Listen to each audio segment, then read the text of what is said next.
Hi friends, welcome back. Today we're going to be talking about two really powerful concepts in psychology, how they interrelate to each other, and how we can use these to melt away a lot of resistance in our personal and professional relationships. So let's dive in. Concept number one, unconditional positive regard. Unconditional positive regard. This comes from humanistic psychology, the work of Carl Rogers.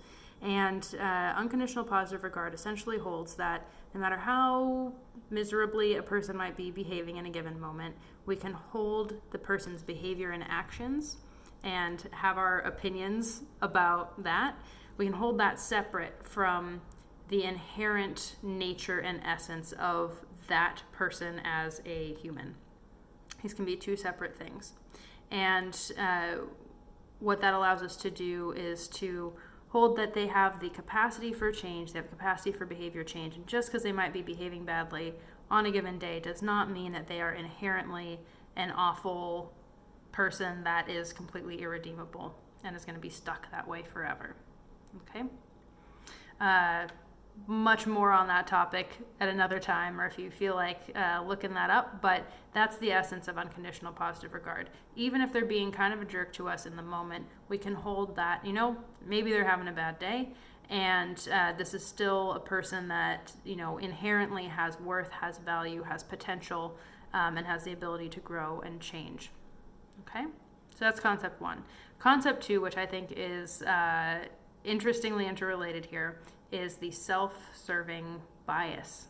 So, if you haven't heard of that one, that is essentially our natural tendency to attribute things that go really, really well for us to our own character. I deserve that, I earned that, I'm awesome.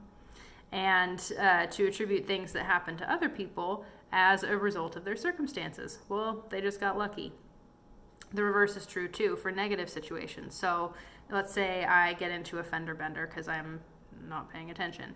That has not happened yet, fortunately, knock on wood.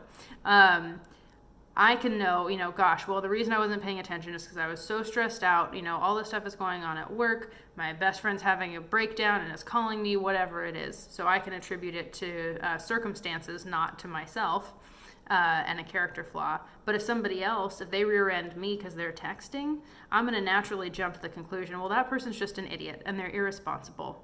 And I'm going to ignore the context around that where I might have given myself some leniency in those same circumstances if I were judging myself. So that's a self-serving bias.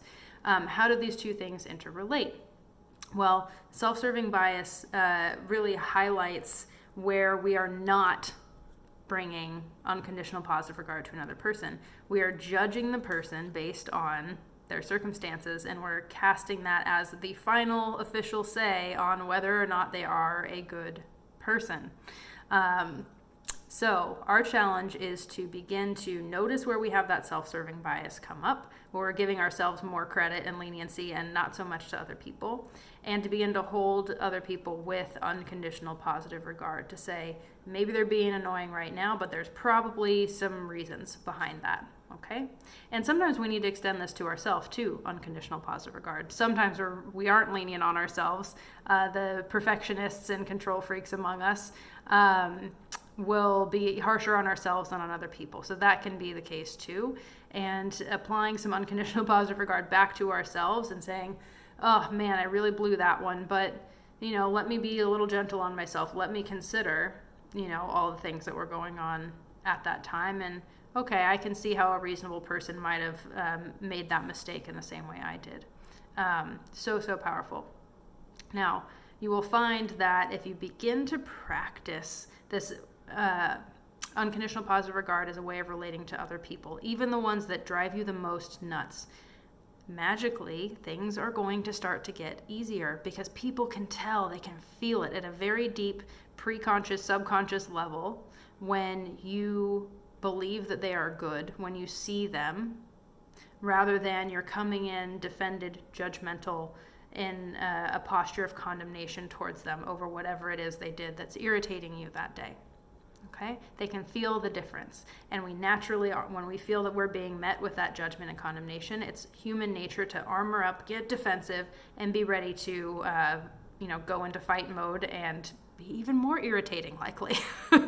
So when we are removing the perceived threat in terms of showing up from a judgmental posture because we are bringing unconditional positive regard, you will be amazed at the results.